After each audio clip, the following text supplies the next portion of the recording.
the concept of universal brotherhood of humankind in Islam and Judaism. And I think we should not limit it to Islam and Judaism in any way.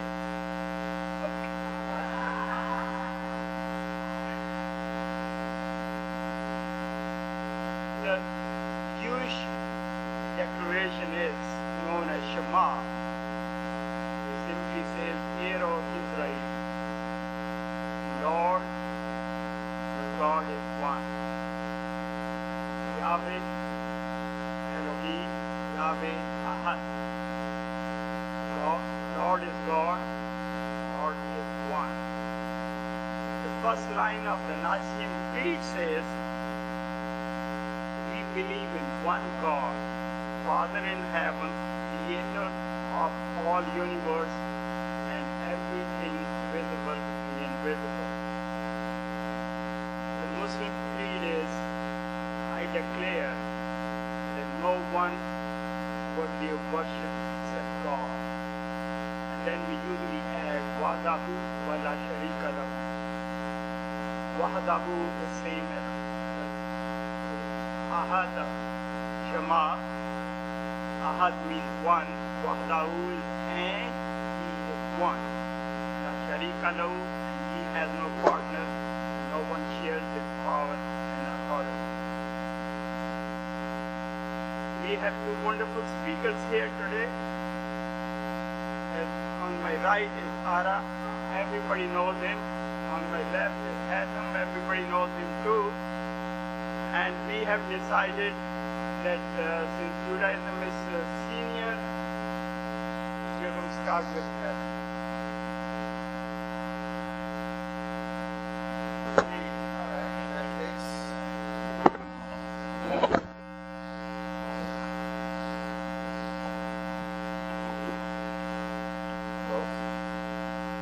Both of them? Yeah, I understood that. Okay, we may not do this. Alright, Bismillahirrahmanirrahim. Alright.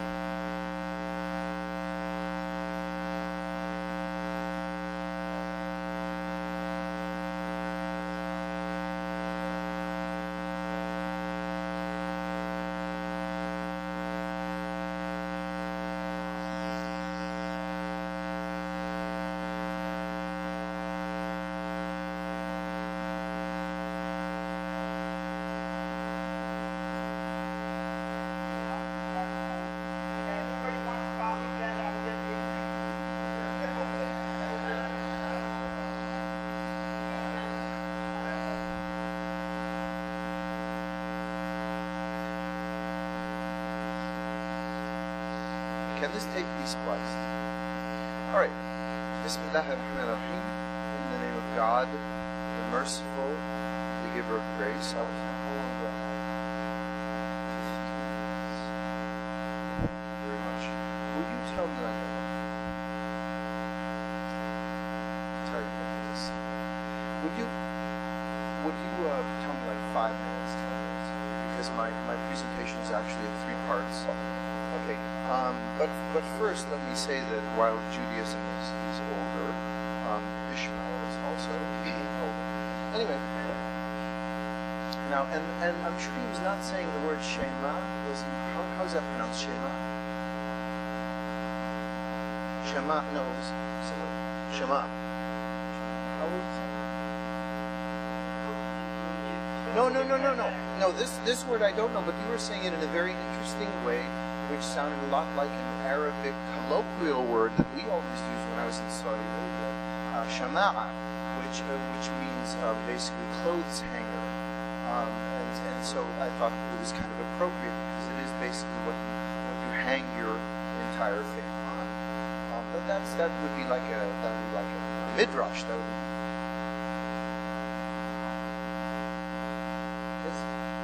yes.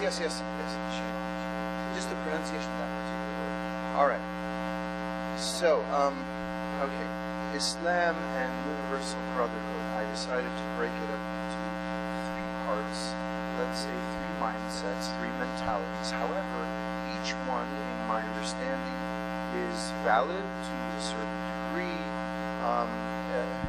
not only at particular times and particular places, certainly, but even all, one at the same time. There are like three different levels, if you will, on the topic, and in fact, they all function within Islam at the same time, as far as I understand. Okay, so the first approach to this subject, you ask someone who is a da'i, someone who calls people to Islam, someone who's constantly trying to show people the beauty of Islam and bring people into Islam.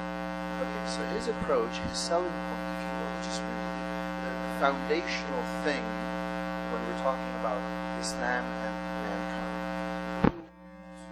Certain verses of the Quran, like for example, the one that says, "O mankind, we created you from a single male and a single female, and then made you into varying nations and tribes so that you get to know one another. Truly the most honorable of you in the sight of God is simply the one who is most righteous or pious, upright." So it doesn't matter what your language is, what your color is, what your culture is. None of that matters to God, this verse says. Simply when you are pious. That's what matters to God. Your heart is good. Okay, so universality in Islam comes from that verse and other verses as well. And for the Muslim, the fundamental principle here, whether a Muslim is conscious of it or not, is that since God is unseen and we cannot make an image of God, then also mankind was created by this unseen God that is not like his creation. We all came, as this verse says, from Adam and Eve, and so in fact there must be, 1400 years ago we were saying, there must be no distinction between races and languages and cultures. And so Islam in that sense is very universal. One who is calling to Islam will point to the fact that for 1400 years we have not had racism. Muslims have intermarried with cultures in which they encounter. And so we have not had any division based on races. That's one unifying factor that we have always had. It's a very beautiful thing. I remember one time, two of my friends, two rabbis from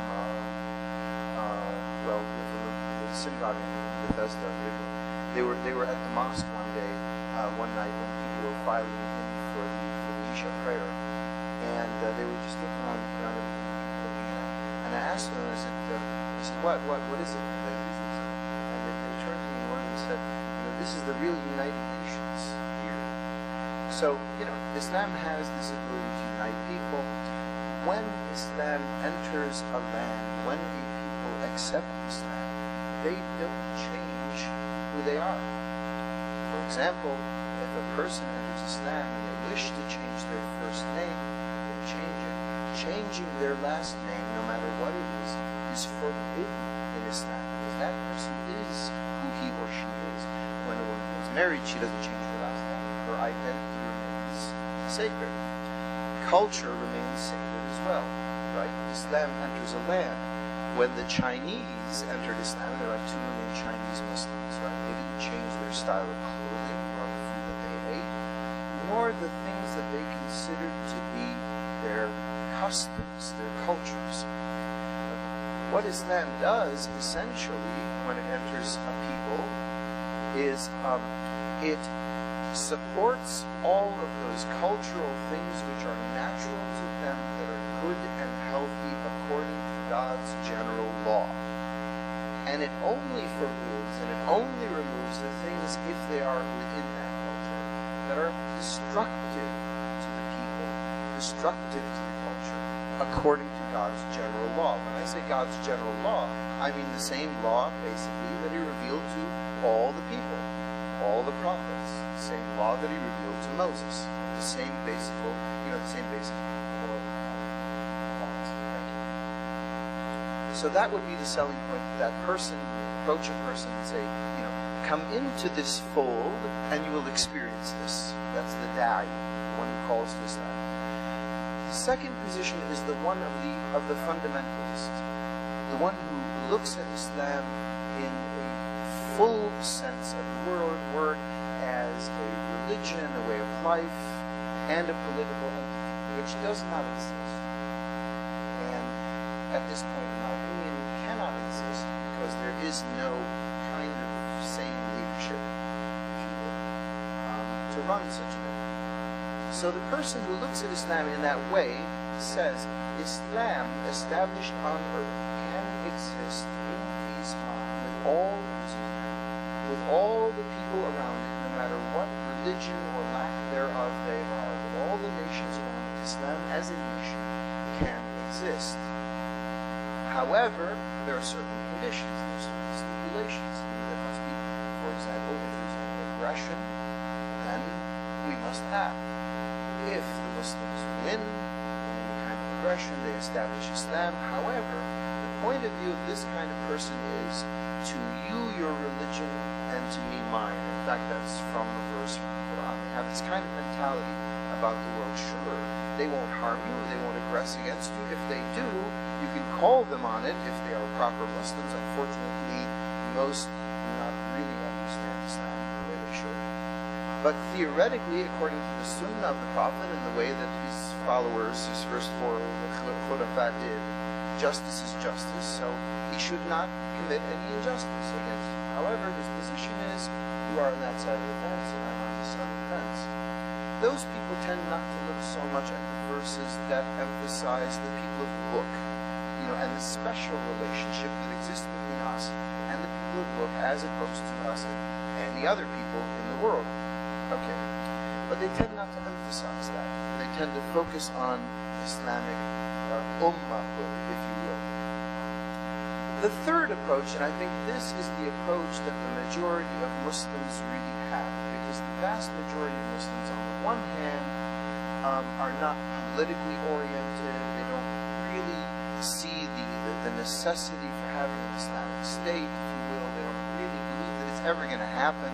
They're worried more about feeding themselves and their families, and they like to blend in with people. They're peaceful, as the Quran has told us, and that is basically the foundation, I think, of Islam's unifying relationship with the rest of the world.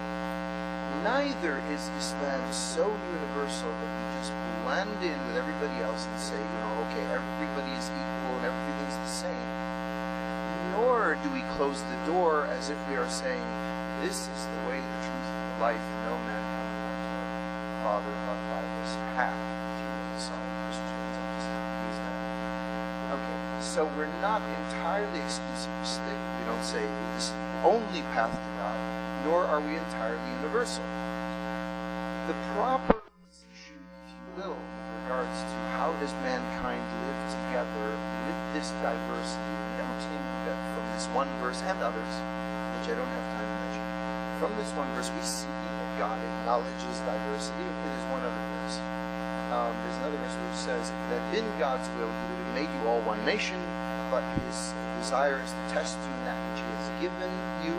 So strive, all of you, in the doing of that which is good. To God you will return, and it is He that will judge in the differences and disputes which you have. And so the fundamental principle for a Muslim is there's a special relationship, number one, with Jews and Christians. Our relationship with them is not just to sit and say, okay, let's sing Kumbaya.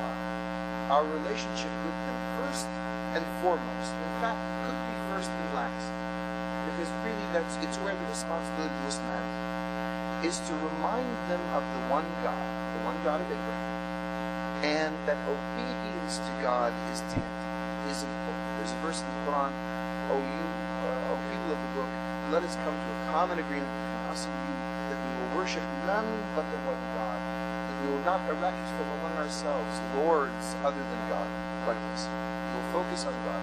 And so in this sense, the Muslim is calling, in particular, Jews and Christians to follow their scriptures, follow the Torah, follow the gospel. For the rest of the world, it's kind of like, what the Jews do with regards to the 7 laws of Noah, right? For the rest of the world, look again, it's a basic call to the oneness of God and the doing of good. When you call people to the oneness of God, this one unseen God that is not like anyone in his creation and has no partners, in fact, has no genders, neither male nor female. When you call people to this one entity that every culture has talked about, that everybody knows about, then you're calling to something you can call by many, many names. At its basic, the fundamental principle here is that you're calling people to that one thing that everybody knows about. So call it by whatever name you call it. It's the same thing, first. Secondly, you're calling people to that which is good. In Islam, a Muslim's duty is very similar to tikkun ola. Let me express it in a different way. In Islam, it's called al-amru bil-ma'ruf wa nahyu anil munkar. It's a two-part thing. Al-amru bil-ma'ruf means that we are enjoined to, wherever we are, encourage the doing of that which is right and good.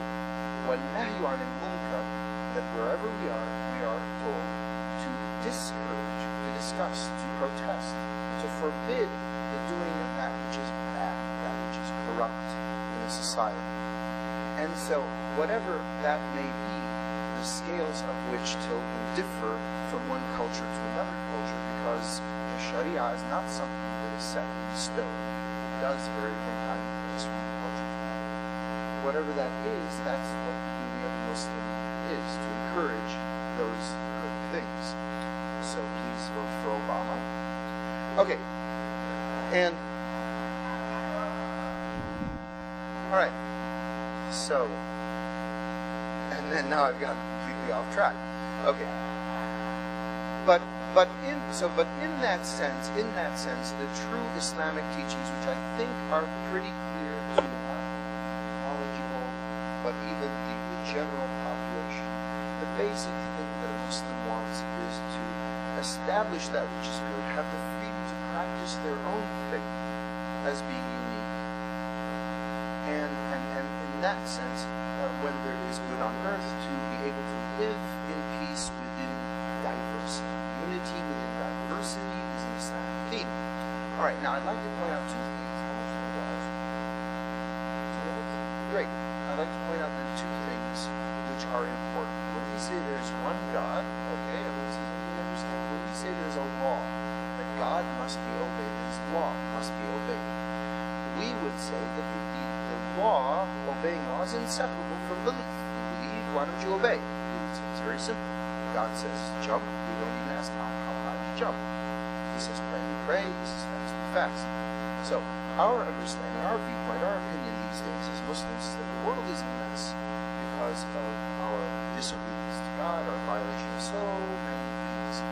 But the inequity that exists right now in society, bringing society to economic collapse, bringing the world to collapse, is one of the very things that the Messiah will remedy when he comes.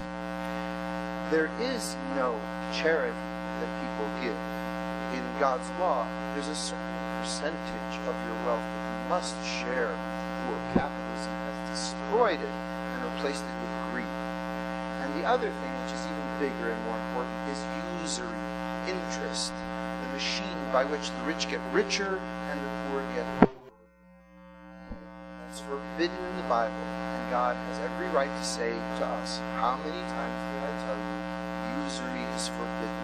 And so these are the things, usury, the Messiah will forbid, and in that way he will establish peace. This is also essential. We can live in peace, but ultimately the world will come to disaster until that world follows the law of God. That's my fundamentalist opinion. Thank you very much.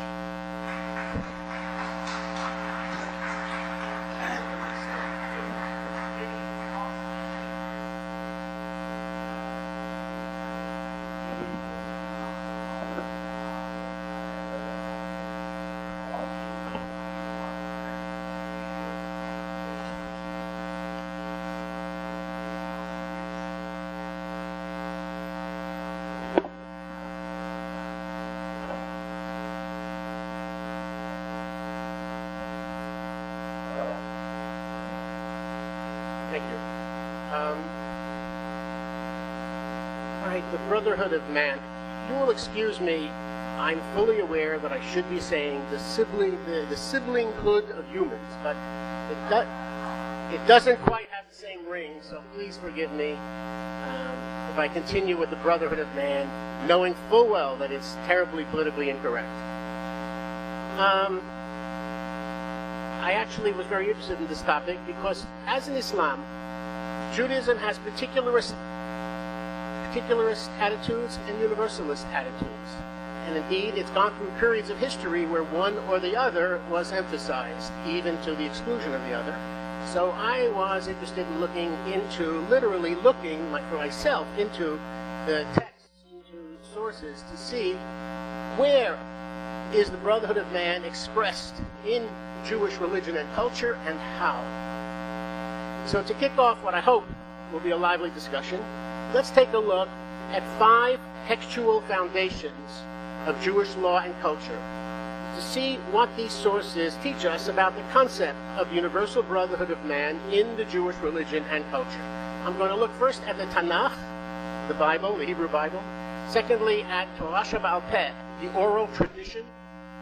Thirdly, at Halakha, Sharia, Jewish religious law. Fourth, at Jewish liturgies, Alat, Jewish prayer. And fifth, the Hebrew language itself. I'm looking into these texts to see how is the universal brotherhood of man expressed in these different sources of Jewish life. The Tanakh, as you all know, plays a role in Judaism very similar to the role played by the Quran in Islam. Tanakh is a Hebrew acronym for the 3 parts of the Hebrew Bible: the Torah, the 5 books of Moses, Nevi'im, the books of the prophets, and Ketuvim, the other documents that make up the canon of the Jewish Bible, of the holy books, the Jewish holy books. For example, the book of Ruth or the book of Esther, that's part of Ketuvim, the 3rd segment of the Tanakh. B'Tselem is a non-governmental organization in Israel that was founded by Jews in Israel specifically to fight for the human rights of Palestinian Arabs in the West Bank and Gaza. That's its mission, to protect the rights of Palestinian Arabs in the West Bank and Gaza. In other words, it's a Jewish organization whose mission it is to fight for the rights of a people that many of their fellow Israelis consider the other, if not indeed the enemy. I'm not going to look into the moral basis of B'Tselem right now. I'm more interested in the word B'Tselem, the name they chose for themselves. Why did this organization choose the name B'Tselem? Tselem in Hebrew means image. B'Tselem means in the image. The choice of that name is rooted in the Torah. Here are the words that Torah uses to describe God's creation of human beings. Vayivra Elohim et ha'adam b'tzalmo, b'tselem Elohim bara'oto. God created man in his own image. In the image of God, he created him. Judaism has no dictum that only Jews can go to heaven. In Judaism, all human beings are considered equally sacred and equally holy. Jews consider the Jewish nation to have been chosen primarily in one respect. Jewish law considers members of the Jewish nation to be the only nation obligated to follow the 632 commandments in the Torah. The 632 ritual commandments in the Torah, like attaching a mezuzah to your home, or eating only kosher food, or not eating bread on Passover. 613, sorry. Sorry. I knew somebody would get this right. Tariq, 613, sorry. 613 mitzvot, commandments. According to Jewish law, people who, and this is, now my next sentence is also something Haytham mentioned first. According to Jewish laws, people who are not members of the Jewish nation are only obligated to observe Sheva mitzvot b'nei Noach, the 7 commandments that relate to the children of Noah, that relate to non-Jews. And those laws are mostly the universal laws: do not steal, do not kill, you must establish just and honest courts, and so on. In that respect, Jews and non-Jews are treated differently in Jewish tradition and Jewish law. But in other respects, Jews and non-Jews are equal. And to mistreat any human being is to mistreat a being that God created in his own image. You are mistreating a piece of God's image. The Torah does not leave it to Jews to decide how to put this principle into practice. It doesn't leave it to the Jews themselves to decide how to do it. There are specific commandments that deal with how to do this. I'll give you a couple of examples from the Torah. My first example is from Leviticus. It's chapter 19, verse 18. V'ahavta l'reacha kamocha. You must love your neighbor as yourself. Now, the word reacha, your neighbor, can be interpreted narrowly by some people. They might take it to mean only a friend or only another Jew, but not a stranger or a foreigner or a non-Jew. A few verses later, in verse 34 of the same chapter, the Torah prevents that misinterpretation with an additional commandment.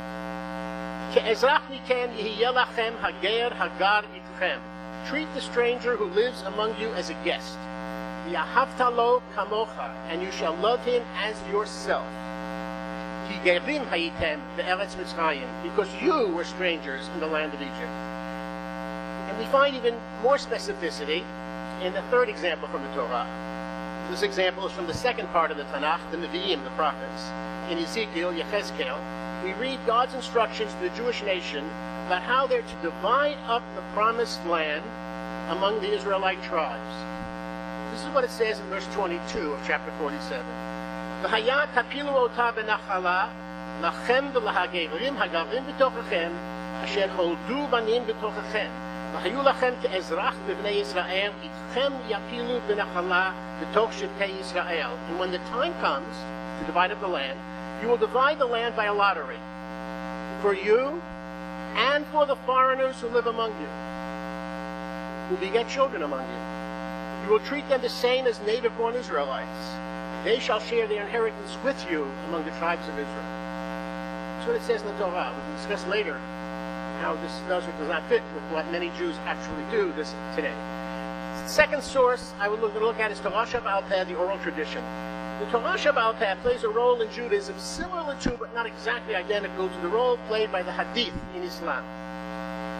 The form of Judaism in practice today is usually referred to as Rabbinic Judaism, to differentiate it from Temple Judaism, the Judaism practiced in the biblical period. From the time of the destruction of the Temple in Jerusalem, prayer began to take precedence over sacrifices as a way to communicate with God. An oral tradition, anchored by rabbinic works such as the Talmud, took its place beside the written Torah as a foundation of Jewish law and culture. The principal work of the oral law is the Talmud, a massive library of volumes written by Torah sages in the land of Israel and in Babylonia in the first few centuries of the Common Era. It consists of the older Mishnah, and written in Hebrew, and interwoven with later Gemara commentaries on the Mishnah written in Aramaic. In the Mishnah Sanhedrin, we find this interpretation of the relevance of the manner in which God chose to create man. Lefichach nivra adam yechidi ba'olam. This is why only one man was created in the world. L'lamed shekol hama'aved nefesh achat ne'alim alav ki'ilu ived olam maleh. To teach us that whoever destroys even one soul, it's as if he destroyed an entire world. V'chol hamakayem nefesh achat ma'alim alav ki'ilu kiyem olam maleh. And whoever saves, rescues one life, it's as if he rescued an entire world. Rabbi Hillel is considered the father of rabbinic Judaism. For example, when there's a dispute in the Talmud between the school of Hillel and the school of Shammai, the opinion of the school of Hillel nearly almost always determines the halacha. In a Gemara, in the volume Shabbat of the Babylonian Talmud, there's a story about Rabbi Hillel. Many of you probably have heard this one before. A pagan came to Hillel saying that he would convert to Judaism if Hillel could teach him the whole of the Torah al regal achat. Al regal achat means in a short time. Literally, al regal achat means on one foot. It means in the amount of time you could stand on one foot. Rabbi Hillel replied, what is hateful to yourself, do not do to your fellow man. That's the whole Torah. The rest is just commentary. Go and study it. Very concise summary of the Torah. From this very concise summary, I guess we could deduce that Hillel was probably not a gymnast. But perhaps more relevant to today's topic we can also deduce how central to Rabbinic Judaism was the commandment to treat all fellow human beings the way we ourselves would like to be treated. Halakha is the Jewish legal code, the third text I want to look at. It's documented in several texts, the Shulchan Aruch being one of the more important ones.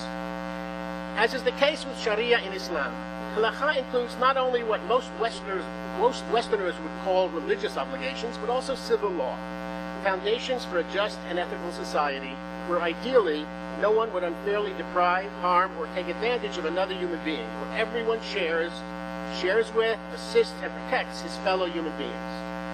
The word halakha means path, as does the word sharia. It's a specific path that Jews are commanded to follow in pursuit of that ideal world. Halakha, specific halakha laws in halakha, command those who notice a stick in the road to remove it because someone might trip. It commands us to construct our homes in ways that won't injure anyone. It commands us to leave whatever we're doing and violate ritual laws if necessary in order to help a person whose life is in danger. It commands us to come to the aid of people in need of physical or financial assistance. We're required to give money to the poor and needy. It is forbidden to turn away a poor person asking for funds. Halakha forbids a businessman from cheating his customers and commands him to pay his employees promptly. It authorizes farm workers to eat the produce that they're harvesting, but forbids them from taking produce other than what they need to eat home with them from the fields, the produce that belongs to their boss. Halakha includes entire books on just the subject of wronging another person through speech. Halakha commands Jews to speak the truth, to fulfill their promises, and not to deceive others. And among the scores of rules about speech, we're forbidden from telling lies about a person. In most circumstances, we're prohibited from uttering lashon hara. That is, we're forbidden from insulting or demeaning another human being, even if what we say is technically true. Finally, next to the final part, talks about liturgy, the prayers. Today, this past Monday and Tuesday were Rosh Hashanah, the New Year's in the Jewish religion, a major holiday, and there are long services associated with them. In the Torah, this holiday is not called Rosh Hashanah. In the Torah, this holiday is not called New Year's. It's called Yom Teruah, the day of the blasting of the shofar, the day of the blasting of the ram's horn. And indeed, in the services, several times during the services, the ram's horn is blasted. And after each set of blasts, after each call of the shofar, the congregation, standing, repeats a piyut, recites a piyut, a liturgical prayer, a prayer, that begins, Hayom harat olam, Hayom ya'amid v'nishpat, kol yitzurei olamim. Today is the birthday of the world. Today, all creatures of the world stand before you in judgment. The piyut does not speak of Jews, it speaks of kol yitzurei olamim, all the people of the world. Yitzurei means creatures. It comes from the word yatzar, which means to create, the way a sculptor creates something out of clay. Hebrew has been the lingua franca of the Jewish people for over 3,000 continuous years. By lingua franca, I mean the language they speak to one another when their first language, when their mother tongue is different. Okay, so a Jew from Iraq would use Hebrew to communicate with a Jew from Spain. Okay, because the Jew from Iraq otherwise would speak Arabic or Judeo-Arabic, or the Jew from Spain would speak Judeo-Spanish. If we look at the semantics of the English word human beings, it conjures up, the semantic load conjures up a being, a kind of creature, a being, okay, that's human. Okay? In English, human beings are a species of being called human from the Latin homo, man. Okay, so it's a kind of being, the species of being that's called man. A man being. The Hebrew term for human beings is Bnei Adam, which literally translates as the children of Adam. The term Bnei Adam in Hebrew does not conjure up the image of a subspecies of living beings. In Hebrew, the term conjures up the image of the children of one father, an image of brothers. Brotherhood is literally part of the semantic load carried by the very word Bnei Adam when one speaks Hebrew. And finally, my last remark has to do again with the linguistics. My Arab teacher is here, so I can't skip this one. Mitzvah, you know the word mitzvah, which means commandment. It's a noun derived from the Hebrew root tzava'ah, which means to command. Tzava'ah, to command. Now, the original meaning of mitzvah is command or commandment. That's what it means, and that's always what it means in the Torah. Commands, an order given by higher authority. But because so many of the commandments have to do with how to treat your fellow human being, by the time the word entered into Yiddish from the Hebrew, and the pronunciation changed from mitzvah to mitzvah, okay, by the time it entered into mitzvah, and you look up in Harkavi, the first Yiddish English dictionary published in 1895, you discover in Yiddish it already has two meanings. It can mean commandment, but it can also mean an act of benevolence. Mitzvah has since entered into the English language. And if you look at mitzvah in the Webster's dictionary, you will see only one definition. You will see only the definition of benevolence, of an act of benevolence. Okay? And now the word mitzvah from the English and the Yiddish has inoculated itself back into modern Hebrew. So if you look at a concordance of biblical words, you'll only find one definition for mitzvah, and that is commandment. If you look at a modern Hebrew dictionary, you'll see two definitions, commandment and a good deed. That's